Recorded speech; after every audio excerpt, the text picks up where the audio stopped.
ሊሰማ ኢየሱስ ዳግም ይመጣል።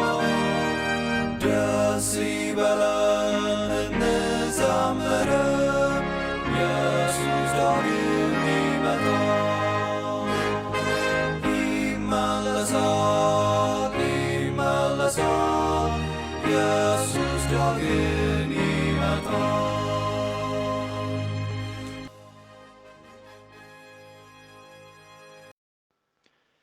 ውድ ወገኖቼ የእግዚአብሔር ጸጋና ሰላም እመኝላችኋለሁ። እኔ ወንድማችሁ ኤፍሬም አዴቦ ከኖርዌይ ነው። ዛሬ 5ኛ ቀናችን ነው እና አርስቱ የሚለው የሚናገረኝንም ሰማሁ ይላል። የሚናገረኝንም ሰማሁ። ሕዝቅኤል ምዕራፍ 2 ቁጥር 1 እና 2 ላይ የተመረኮዘ ነው። በኢየሱስ ስም አነባለሁ። ሕዝቅኤል ምዕራፍ 2 ቁጥር 1 እና 2 እርሱም የሰው ልጅ ሆይ በእግርህ ቁም፣ እኔም እናገርሃለሁ አለኝ።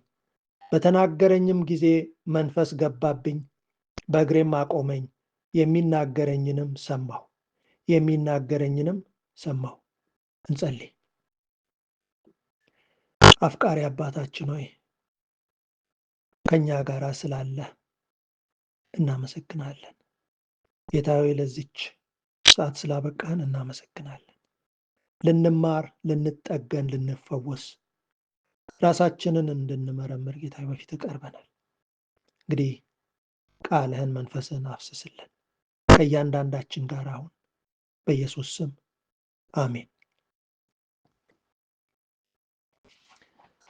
እንግዲህ ትላንትና ሕዝቅኤል ድንቅ የሆነውን የእግዚአብሔርን ክብር አይቶ አውሎ ነፋስ፣ ዳመና፣ የሚበርቅ እሳት፣ የሚነድ እሳት፣ ፍም፣ የእሳት ጸዳል፣ ከእሳት የሚወጣ መብረቅ፣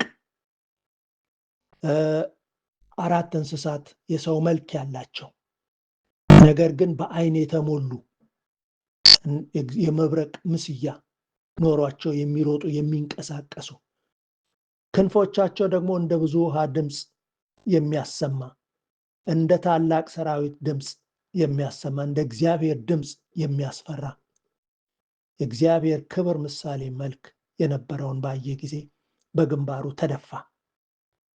እግዚአብሔር ደግ ነው፣ እንደ ተደፋ አልተወውም።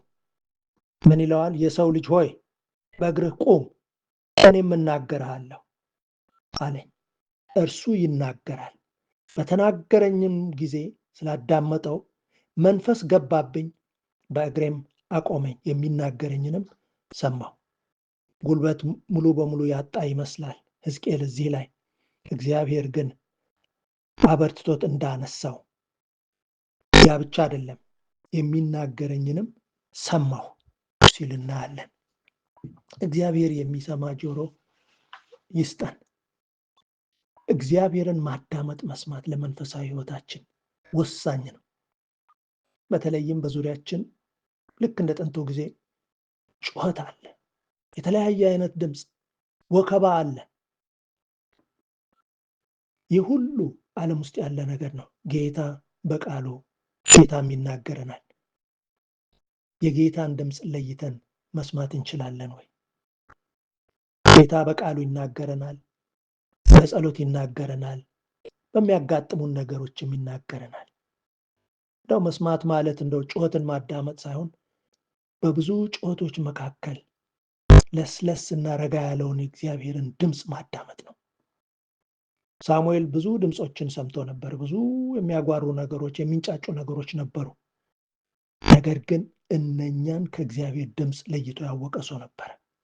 በመጨረሻም እግዚአብሔርን ድምፅ ደጋግሞ ከመስማቱ የተነሳ የእግዚአብሔርን ድምፅ ለየ። 1ኛ ሳሙኤል ምዕራፍ 3 ቁጥር 10 እንደዚህ ይላል፣ እግዚአብሔርም መጥቶ ቆመ፣ እንደ ቀድሞም በፊትም ሲያደርግ እንደነበረው ሳሙኤል ሳሙኤል ብሎ ጠራው። ሳሙኤልም ባሪያህ ይሰማልና ተናገር አለው። የእግዚአብሔርን ድምፅ ሰማ፣ አወቀ፣ ለየ። ከዚያ በኋላ ባሪያህ ይሰማልና ተናገር አለው ይላል። እግዚአብሔር ለብዙ ነቢያት እንደተናገረ መጽሐፍ ቅዱሳችን ይናገራል። ዛሬ የምናየው ከሕዝቅኤል ሌላ ሁለተኛ ነገሥት ምዕራፍ 19 ላይ ያለውን ነው። የኤልያስ ታሪክ ነው። ይቅርታ፣ አንደኛ ነገሥት ምዕራፍ 19 ከቁጥር 2 ጀምሮ ብናይ የምናውቀው ታሪክ ነው። ነካ ነካ አድርጌ ለማለፍ እፈልጋለሁ። ብናነብ መጀመሪያ ጥሩ ይመስለኛል። እንግዲህ ኤልያስ ከበዓል ነቢያት ጋር ከኤልዛቤል ጋር ከተወራረዱ በኋላ እግዚአብሔር የእሱን መስዋዕት ተቀብሎ የበዓል ነቢያት ደግሞ እንደተሸነፉና 450 የሚሆኑትን እዚያው እንዳስገደለ አይተናል። እና ከዚህ የተነሳ ኤሊዛቤል ይህንን ሰምታ እጅግ በጣም እንደተቆጣችና ልታጠፋው እንዳሰበች ይሰማል። ቁጥር 2 ኤሊዛቤልም ነገ በዚህን ጊዜ ነፍስህን ከእነዚህ እንደ አንዲቱ ነፍስ ባላደርጋት አማልክት ይህን ያድርጉብኝ ይህንም ይጨምሩብኝ ብላ ወደ ኤልያስ መልእክተኛ ላከች ይላል። ኤልያስም ፈርቶ ተነሳ፣ ነፍሱንም ሊያድን ሄደ። በይሁዳም ወዳለ ወደ ቤርሳቤ መጥቶ ብላቴናውን በዚያ ተወ። እርሱም አንድ ቀን የሚያህል መንገድ በምድረ በዳ ሄደ። መጥቶም ከክትክታ ዛፍ በታች ተቀመጠና ይበቃኛል፣ አሁንም አቤቱ እኔ ከአባቶቼ አልበልጥምና ነፍሴን ውሰድ ብሎ እንዲሞት ለመነ። በክትክታውም ዛፍ በታች ተጋደመ፣ እንቅልፍ ማንቀላፋ። እነሆም መልአክ ዳሰሰውና ተነስተ ብላ አለው። ሲመለከትም እነሆ በራሱ አጠገብ የተጋገረ እንጀራ፣ እንጎቻና በማሰሮ ውሃ አገኘ። በላም ጠጣም፣ ተመልሶም ተኛ። የእግዚአብሔርም መልአክ ደግሞ ሁለተኛ ጊዜ መጥቶ ዳሰሰውና የምትሄድበት መንገድ ሩቅ ነውና ተነስተ ብላ አለው። ተነስቶም በላ ጠጣም። በዚያም ምግብ ኃይል እስከ እግዚአብሔር ተራራ እስከ ኮሬብ ድረስ 40 ቀንና 40 ሌሊት ሄደ። እዚያም ወዳለው ዋሻ መጣ፣ በዚያም አደረ። እነሆም ኤልያስ ሆይ በዚህ ምን ታደርጋለህ? የሚል እግዚአብሔር ቃል ወደ እርሱ መጣ። እርሱም ለሰራዊት አምላክ ለእግዚአብሔር እጅግ ቀንቻለሁ። የእስራኤል ልጆች ቃል ኪዳንህን ትተዋልና መሠዊያዎችህንም አፍርሰዋልና ነቢያትህንም በሰይፍ ገድለዋልና እኔ ብቻዬን ቀርቻለሁ፣ ነፍሴንም ሊወስዷት ይሻሉ አለ። ቁጥር 11 እርሱም ውጣ፣ በተራራው ላይ በእግዚአብሔር ፊት ቁም አለ። እነሆም እግዚአብሔር አለፈ፣ በእግዚአብሔርም ፊት ትልቅና ብርቱ ነፋስ ተራሮቹን ሰነጠቀ፣ ዓለቶቹንም ሰባበረ። እግዚአብሔር ግን በነፋሱ ውስጥ አልነበረም። ከነፋሱም በኋላ የምድር መናወጥ ሆነ። እግዚአብሔር ግን በምድር መናወጥ ውስጥ አልነበረም። ከምድር መናወጥ በኋላ እሳት ሆነ። እግዚአብሔር ግን በእሳት ውስጥ አልነበረም። ከእሳቱም በኋላ ትንሽ የዝምታ ድምፅ ሆነ። ኤልያስም ያንን በሰማ ጊዜ ፊቱን በመጎናጸፊያው ሸፈነ፣ ወጥቶም በዋሻው ደጃፍ ቆመ። እነሆ ኤልያስ ሆይ በዚህ ምን ታደርጋለህ? የሚል ድምፅ ወደ እርሱ መጣ ይላል። እዚህ ላይ ኤልያስ ታላቁ ኤልያስ በእግዚአብሔር ይተማመን የነበረ ኤልያስ አሁን እግዚአብሔር ከሱ ጋር እንዳለ ረሳ። ሕይወቱን ይወዳት ስለነበረ ከኤልዛቤል መሸሽን መረጠ። ሸሸ። አንድ ቀን ያህል ሮጠ። ቁጥር 4ን ስናነብ ይበቃኛል አለ። አሁንም አቤቱ እኔ ከአባቶቼ አልበልጥምና ነፍሴን ውሰድ ብሎ ሞትን ተመኘ። ለመሞትም ለመነ። ይህ ሰው ለራሱ ያዘነ ሰው ነው። ራሱን እንደተበደለ የቆጠረ ሰው ነው። ወደ ራሱ የተመለከተ ፈጣሪውን የረሳ ሰው ነበር በዚህን ወቅት። ነገር ግን ፈጣሪ እግዚአብሔር ከእርሱ ጋር ሁል ጊዜ ነበር። በእውነት ኤልያስ መሞት ፈልጎ ነበር። እንደው መሞት ይሻለኛል ያለው። እንደው መሞት ቢፈልግ ከኤልዛቤል ለምን ሸሸ? ኤልያስ በክትክታው ዛፍ በታች ሲጋደም ምናልባት እግዚአብሔር እዚያ ያለ አልመሰለውም ይሆናል። እግዚአብሔር ግን በዚያ እምነቱ በላላበትና ከእግዚአብሔር የተደበቀ መስሎ በታየው ጊዜ ከእርሱ ጋር ነበረ። ዳዊት በመዝሙር 139 ቁጥር 7 እስከ 10 ላይ እንደዚህ ይላል፣ ከመንፈስህ ወዴት እሄዳለሁ? ከፊትህስ ወዴት እሸሻለሁ? ወደ ሰማይ ብወጣ አንተ በዚያ አለ፣ ወደ ሲኦልም ብወርድ በዚያ አለ። እንደ ንስር የንጋትን ክንፍ ብወስድ እስከ ባህር መጨረሻም ብበር በዚያ እጅህ ትመራኛለች፣ ቀኝም ትይዘኛለች ይላል። ኤልያስ ይህንን የተገነዘበ አይመስልም። ምናልባት እግዚአብሔር የተወው መስሎትም ሊሆን ይችላል። እግዚአብሔር ግን መፍትሄ ነበረው። ከዚህ የተነሳ ነበረ ኤልያስን በዚያ ሰዓት አልተቆጣውም፣ እረፍት እንዲያደርግ ፈቀደለት። ኤልያስም አረፈ። አንድ ጊዜ አይደለም፣ ሁለት ጊዜ። እግዚአብሔር በዚህን ሰዓት ከእሱ ጋር መከራከር ወይንም መገሰጽ ወይንም ገለጻ ማድረግ ወይንም መውቀስ አቅቶት አልነበረም። ነገር ግን እግዚአብሔር ስለሆነ በምሕረቱ ስለጎበኘው ይህንን ሁሉ አላደረገበትም። ይልቅ ሁለት ጊዜ ተነስቶ እንዲበላ አደረገው። ጥሩ አድርጎ ካረፈ በኋላ ተነስቶ እንዲበላ አደረገው። በልቶም ጠጥቶም በዚያ ምግብ ኃይል እስከ እግዚአብሔር ተራራ እስከ ኮሬብ ድረስ 40 ቀንና 40 ሌሊት ሄደ ይላል። ወደ ሲና ተራራ ማለት ነው። እና እግዚአብሔር ከእርሱ ጋር እስከ መጨረሻው ነበረ። ከዚያ በኋላ ወደ ተራራው ደረሰ። ተራራው ዋሻ ውስጥ ገባ። በቁጥር አንደኛ ነገሥት ምዕራፍ 19 ከ11 እስከ 12 ያለውን ስናይ እግዚአብሔር በዚያ በተራራው ያልፋል። እግዚአብሔር በሚያልፍበት ጊዜ ትልቅና ብርቱ ነፋስ ሆነ ይላል። ከብርታቱ የተነሳ ተራሮች ተንቀጠቀጡ፣ አለቶች ተሰባበሩ። ከነፋሱ በኋላ የምድር መናወጥ ሆነ፣ ከምድር መናወጥ በኋላ እሳት ሆነ ይላል። አሁን ያለነው ሲና ተራራ ኮሬብ ተራራ ላይ ነው። ይህ ደግሞ ከዚህ በፊትም ሆኗል። በሙሴ ጊዜ የእስራኤል ልጆች የሲናን በረሃ በሚያቋርጡበት ጊዜ እዚህ አካባቢ የሰፈሩበት ነው። ቃሉንም የተቀበሉበት ነው፣ ሕጉን እና ዘጸአት 19:18 ላይ እዚያ ላይ እያሉ እግዚአብሔርም በእሳት ስለወረደበት የሲና ተራራ ሁሉ ይጤስ ነበር ይላል።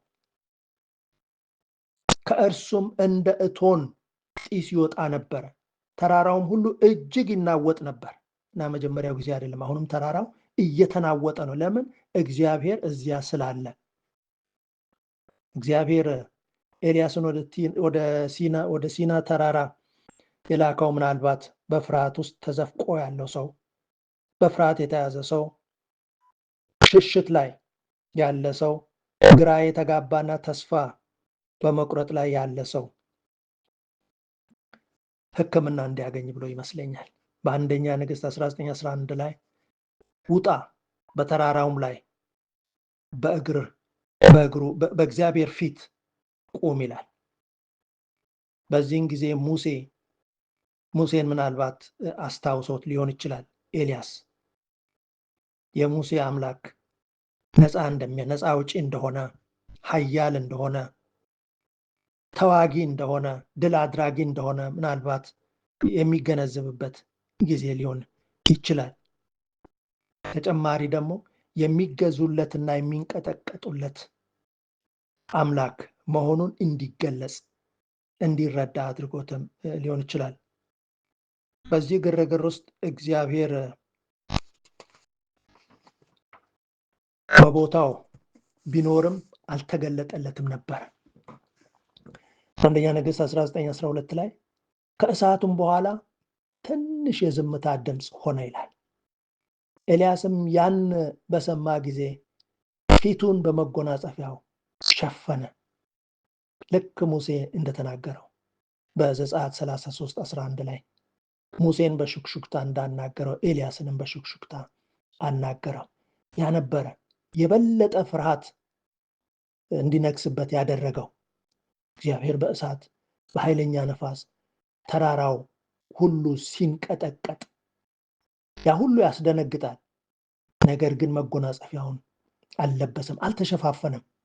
ያችን ለስላሳ ድምፅ በሰማ ጊዜ ግን እጅግ ደነገጠ፣ ተሸፋፈነ። እግዚአብሔርም ለስለስ ባለ ድምፅ በሹክሹክታ ኤልያስን አናገረው።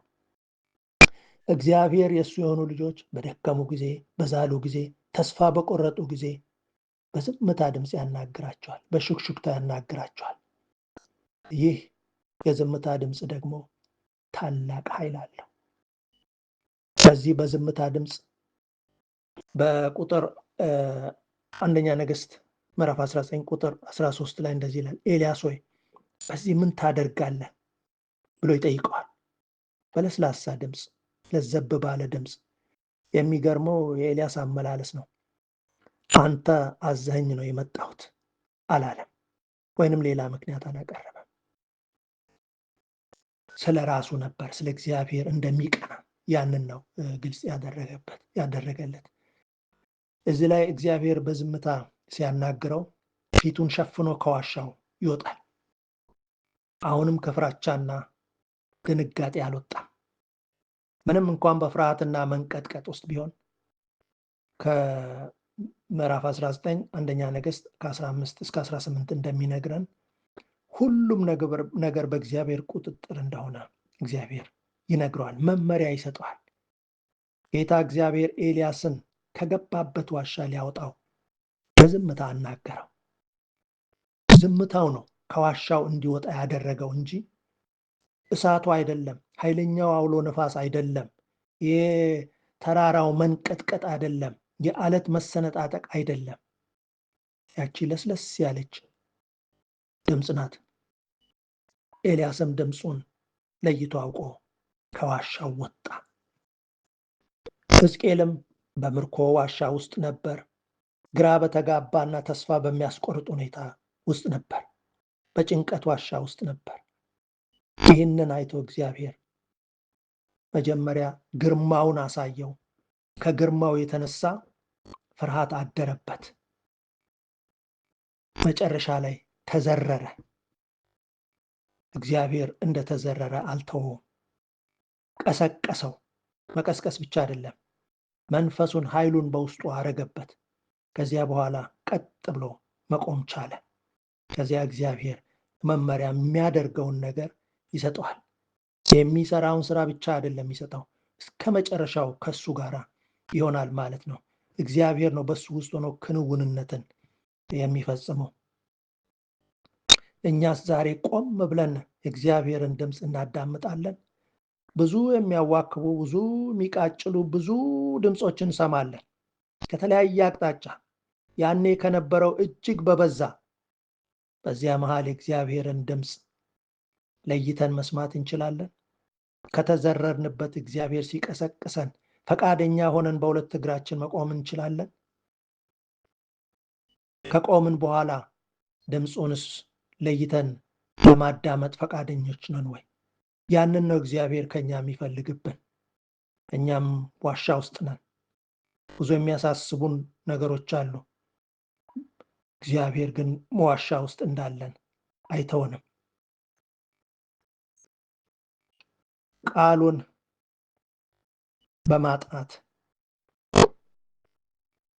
እግሩ ስር በመውደቅ እግዚአብሔርን ድምፅ መስማት እንችላለን።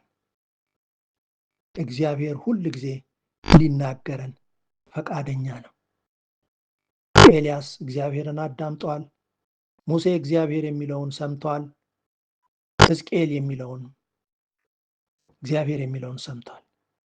ዛሬ እኛስ እግዚአብሔር ለስለስ ባለ በዝምታ በሹክሹክታ ሲያናግረን ፈቃደኞች ነን ወይ? እግዚአብሔር ፈቃደኞች እንድንሆን እንዲረዳን ጸሎት ምኞቴም ነው። ራሳችንን ዝቅ አድርገን እንጸልይ። እግዚአብሔር ሆይ እናመሰግናለን ስላስተማርከን። ጌታ ሆይ ዛሬ እኛም ብዙ ድምፆችን በዙሪያችን እንሰማለን። ነገር ግን ያንተን ድምፅ ለይተን ለመስማት ብዙ እንቸገራለን። በዚህ እንድትረዳን እንለምንሃለን። ጌታ ሆይ አንተን በቃል መስማት እንችላለን። ተንበርክከን ቃልህን ማዳመጥ እንችላለን። ይህንን እንድናደርግ አንተ እርዳን። ከእኛ ጋር አሁን ጌታ ሆይ ድካማችንን አስወግድ። በመጨረሻም ደግሞ አንተ ስትመጣ ቃልህን ከሰሙት ውስጥ እንድንሆን አንተ እርዳን። በልጅ በኢየሱስ ክርስቶስ ስም አሜን።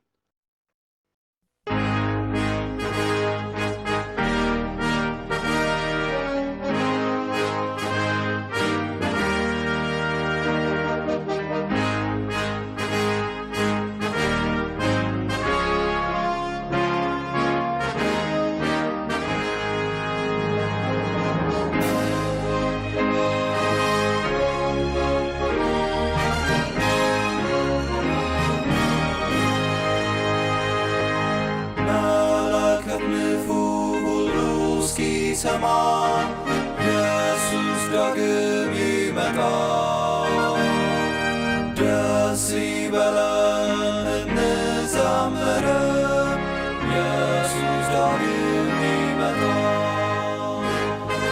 ይመለሳል ይመለሳል፣ ኢየሱስ ዳግም ይመጣል። ተራሮቹ ኢየሱስ ዳግም ይመጣል። ኢየሱስ ይመጣል በክብር ዙፋን። ኢየሱስ ዳግም ይመጣል። ይመለሳል ይመለሳል፣ ኢየሱስ ዳግም ይመጣል።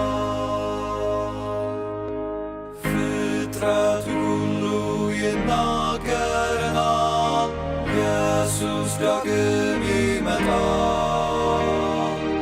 እስከ ባህር ዳር ሁሉ ያየዋል፣ ኢየሱስ ዳግም ይመጣል። ይመለሳል ይመለሳል፣ ኢየሱስ ዳግም ይመጣል። የምድር መናወጥ ለሰዎች ይላል፣ ኢየሱስ ዳግም ይመጣል። አውሎ ነፋስም ያስታውቀናል፣ ኢየሱስ ዳግም ይመጣል። ይመለሳል ይመለሳል፣ ኢየሱስ ዳግም ይመጣል። ሕዝብም ይቆጣል፣ በዚህ ይታወቃል፣ ኢየሱስ ዳግም ይመጣል።